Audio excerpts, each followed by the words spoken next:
Hello, j'espère que vous allez tous bien. Moi, je vais très bien par la grâce de Dieu. Si toi, c'est la première fois que tu écoutes cette vidéo, sache que je suis Flore Bras, la responsable des établissements BF. Alors aujourd'hui, je vais aborder le thème que j'avais déjà évoqué lors de ma précédente vidéo qui portait sur la discrétion. Si tu n'as pas encore vu cette vidéo, je t'invite à la regarder afin de voir un peu ce que je dis dans cette vidéo. Voilà. J'avais donc annoncé que j'allais parler un peu de mon parcours en tant qu'étudiante, comment j'ai quitté l'Afrique et arrivé ici en Europe, particulièrement en France. Je vais partager mon expérience personnelle.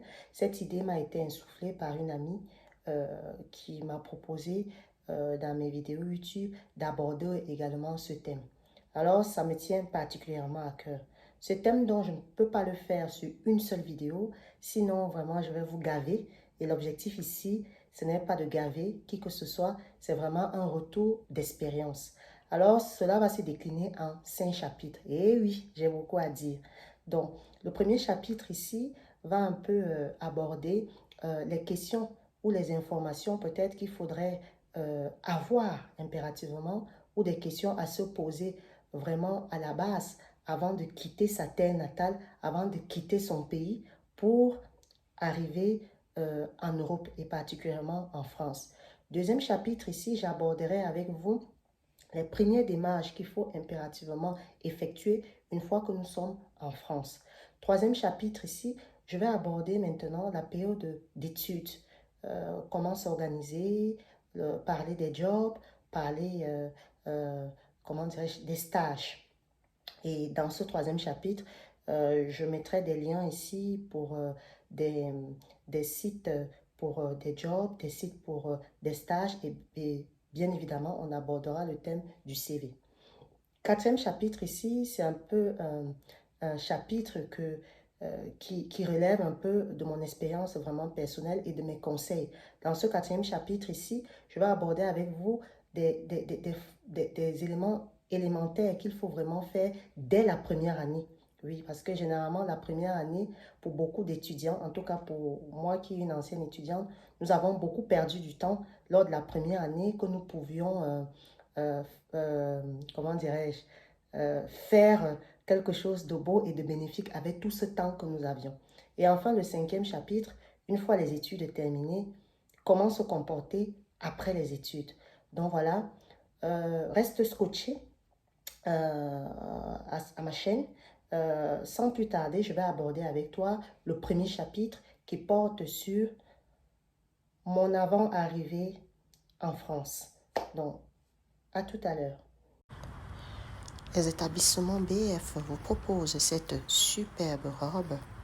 Pour toute commande, veuillez vous connecter sur notre page Facebook ou sur la page Instagram.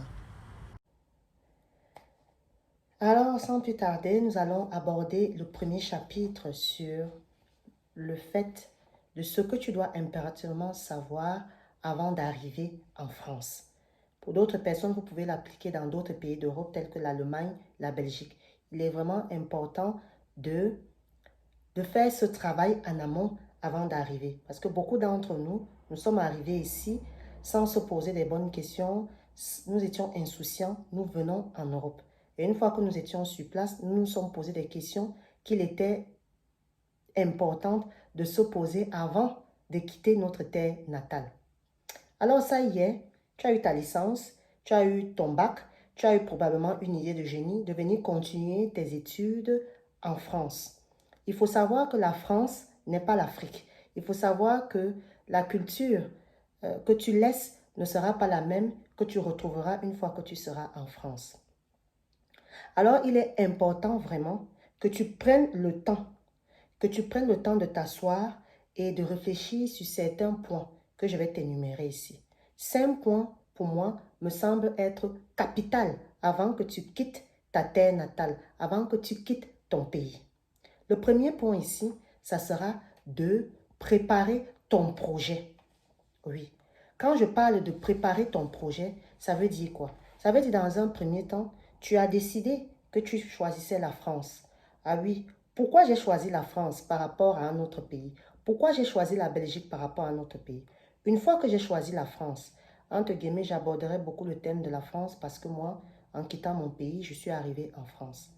Alors, je suis arrivée en France. Dans quelle région je compte vivre? La région dans laquelle je veux m'installer, est-ce que c'est une région qui épouse mon projet d'études?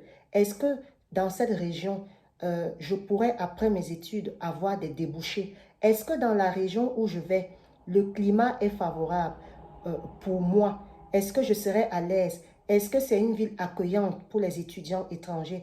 Est-ce que c'est une ville qui donne la chance à tout le monde d'avoir des jobs? Se poser vraiment la question, faire des recherches au préalable dans la ville où je vais aller m'installer. C'est vraiment quelque chose d'important parce que beaucoup d'entre nous sont quittés comme ça de leur terre natale, arrivés dans un petit village où ils ont fait une formation, où ils n'avaient pas pris le temps de réfléchir sur la formation et à l'issue de cette formation, pas de travail et à l'issue, durant la formation, pas de job. Alors qu'est-ce qui se passe? On est obligé de retourner en arrière, repartir dans une autre région parce qu'on s'est informé sur la région et recommencer tout à zéro. À toi qui écoutes cette vidéo, évite vraiment cela. Prends le temps de mûrir ton projet. Voici les études que je veux faire. Alors, c'est dans cette région que je vais aller. Est-ce qu'il fait chaud? Est-ce qu'il fait froid?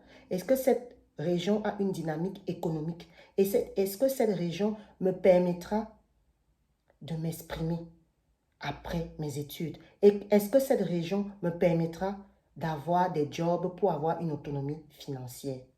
Donc, très important, mûrir son projet avant de quitter sa terre natale. Une fois que tu as mûri ton projet, que tu as eu des informations dans la région où tu souhaites habiter, il est important pour toi de bien réfléchir sur ton budget.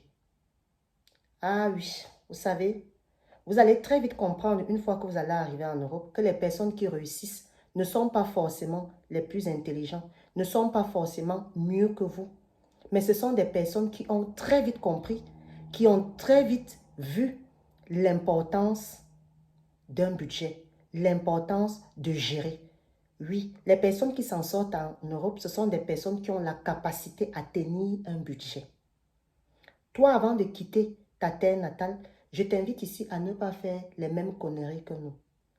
Il faut que tu t'assures que pendant ta première année d'études, tu ne sois pas un boulet pour les autres. Il faut t'assurer que tu as une autonomie financière. Entre guillemets, la vidéo va plus s'adresser aussi ici aux personnes qui n'ont pas de famille. Hein, parce que si tu as une famille, bon, après, c'est autre chose.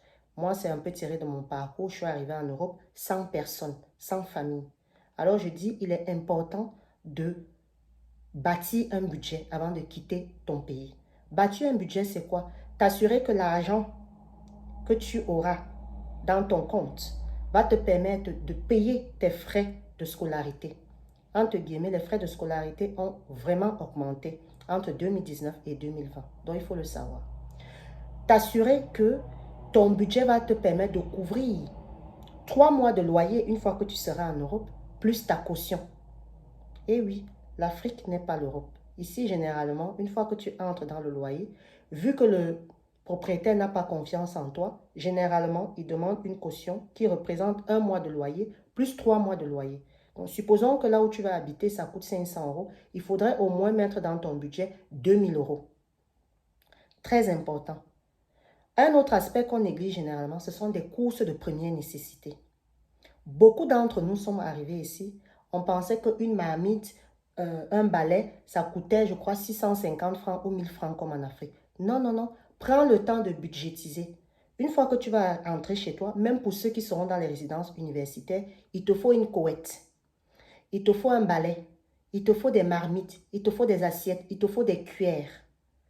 Vraiment, ce sont des choses, si tu ne l'achètes pas, tu seras obligé de louer. Et si tu dois louer tout ce matériel, je ne sais pas combien tu vas payer.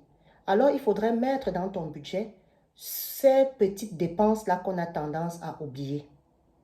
Voilà. Très important, les courses de première nécessité. Et dans ces courses de première nécessité, n'oublie pas que tu mangeras. Donc, il faut aussi budgétiser. Faire attention aussi à tout ce qui est habillement. Vous savez, quand on arrive ici, on vient avec nos petites tenues fleuries d'Afrique, avec des petites vestes en jean. Ce n'est pas le même climat. Généralement, quand nous arrivons ici, c'est la période d'hiver ou la période d'automne. Alors, il faut s'habiller de manière chaude. Il faut payer des bottes. Il faut payer des vestes. Il faut payer des doudous. Il faut payer des gants.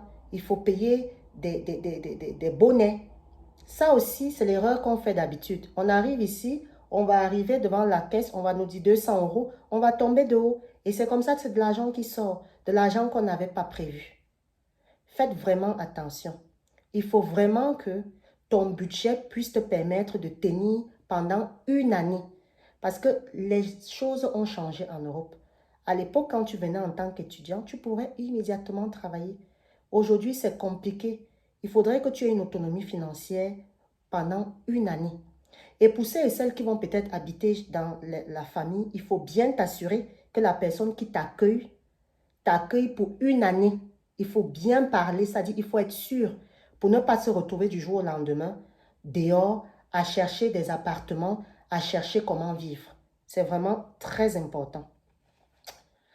Le troisième point, c'est de vraiment bien garder ses documents administratifs. Beaucoup d'entre nous, on a fait cette erreur de quitter sans prendre nos actes de naissance, sans prendre nos diplômes. Franchement, si tu as la possibilité, fais-toi une petite pochette où tu pourras ranger ton acte de naissance, où tu pourras ranger ton bac, ta licence pour ceux qui en ont, et peut-être même ton acte de mariage pour ceux qui sont mariés. Vraiment, fais vraiment une bonne pochette avec tous ces éléments importants. Bien évidemment, tu auras besoin de ton passeport. Cela va t'éviter des désagréments comme beaucoup d'entre nous, où on a besoin d'actes de naissance et on se trouve en train d'appeler l'Afrique pour qu'on nous scanne. Et après même, on a des problèmes parce que ce n'est pas l'original. Donc, fais vraiment attention, bien préparer ces éléments avant de quitter ton pays. Quatrième point, qui sera pour moi un conseil personnel que je vous donne. Vous savez, si j'avais eu des conseils plus tôt, j'allais faire ce que je m'apprête à vous dire. Si lorsque vous avez eu votre visa, vous avez quelques mois devant vous, avant de prendre l'avion pour vous rendre en France, je vous invite, mes petits frères et sœurs, à apprendre un métier manuel. Pour les filles, je vous invite à apprendre tout ce qui est coiffure, tout ce qui est couture, tout ce qui est make-up, tout ce qui est vraiment pose des ongles, tout ce qui est beauté, tout ce qui est mode. Ce sont des métiers qui ne sont pas très chers chez nous en termes de formation. Pour les hommes, je vous invite à la plomberie, à l'électricité, à la mécanique, à la peinture. Je vous assure, une personne qui a des compétences dans le domaine manuel s'en sort ici en Europe très facilement pour un complément de revenus. Et oui, vraiment mes frères et sœurs, si vous avez du temps, ne perdez pas le temps inutilement dans les Facebook, dans des choses futiles. Formez-vous dans des domaines manuels. Et le cinquième point que j'ai envie d'aborder avec toi, c'est l'aspect psychologique. Et oui, c'est un aspect qui me tient à cœur parce que c'est quelque chose qu'on néglige beaucoup. C'est quelque chose qu'on ne prend pas en compte. N'oublie pas que tu vas quitter ta famille. N'oublie pas que tu vas quitter tes soeurs. N'oublie pas que tu vas quitter tes frères. Ce n'est pas quelque chose de facile. Moralement, c'est quelque chose qui est difficile et qu'on a tendance généralement à négliger. Il faut savoir que lorsque tu vas arriver ici, tu seras seul. Tu n'auras pas ta famille. Pour beaucoup d'entre vous, vous n'auriez pas d'amis. Vous n'aurez personne. Il n'y aura que vous et vous seul. Vous serez amené à subir l'indifférence de certaines personnes. Vous serez amené à subir l'individualisme, à subir pour certains le racisme, pas pour tout le monde. Vous serez amené au choc des cultures parce que ta façon de vivre va considérablement changer. Fais attention à cet aspect parce que beaucoup d'étudiants étrangers en souffrent une fois qu'ils viennent. Prépare-toi donc mentalement, car on a tendance à négliger cette maladie qu'on appelle la dépression. Dis-toi qu'en venant ici, tu vas sur de nouvelles bases. tu as à tout reconstruire. Tu as à reconstruire ta vie. Tu as à reconstruire ton chemin sans compter sur quelqu'un. Voilà ce que je voulais partager avec toi. 5 points à prendre en compte avant de te rendre en Europe. Bien préparer son projet. Bien planifier son budget. Préparer ses documents administratifs. Très important. Ensuite, qu'est-ce qu'il faut faire une fois que tu as tout ça? Il faudrait, comment dirais-je, bien te préparer psychologiquement. Oui, bien te préparer mentalement. Parce que l'Europe, ce n'est pas le jeu. L'Europe, ce n'est pas le jeu. Et enfin, ne pas te dire que ça sera facile. Non, ça ne sera pas facile. Donc, vraiment, prépare-toi bien avant d'arriver dans ce nouveau champ qui sera ta bataille. Je te dis à très bientôt pour un deuxième chapitre qui va porter sur les premières démarches que tu devrais faire une fois que tu te retrouves sur le sol français.